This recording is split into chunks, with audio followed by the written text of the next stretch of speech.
પશુપાલન લોન યોજના GSKVN-SCW 36 હેઠળ સફાઈ કામદારો અને તેમના આશ્રિતોના આર્થિક વિકાસ અને સ્વરોજગારને પ્રોત્સાહન આપવા માટે સરકાર દ્વારા ખાસ સહાય આપવામાં આવે છે। આ યોજના હેઠળ લાભાર્થીઓને પશુપાલન વ્યવસાય શરૂ કરવા અથવા વિસ્તૃત કરવા માટે રૂ. 1 લાખ સુધીની લોન આપવામાં આવે છે। આ યોજનાનો મુખ્ય હેતુ આ વર્ગના લોકોની આજીવિકા મજબૂત બનાવવાનો છે જેથી તેઓ આત્મનિર્ભર બની શકે।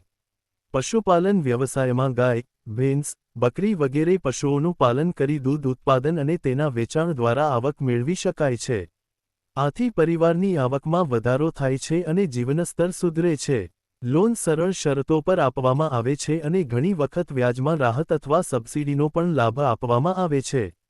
આ યોજના દ્વારા લાભાર્થીઓને જરૂરી માર્ગદર્શન અને તાલીમ પણ આપવામાં આવે છે જેથી તેઓ સફળતાપૂર્વક વ્યવસાય ચલાવી શકે। આ યોજના સમાજના નબળા વર્ગને આર્થિક રીતે સશક્ત બનાવવામાં મહત્વપૂર્ણ ભૂમિકા ભજવે છે। સરકારની આ પહેલથી ઘણા પરિવારોને રોજગાર મળ્યો છે અને તેઓ સ્વાભિમાનપૂર્વક જીવન જીવવા સક્ષમ બન્યા છે।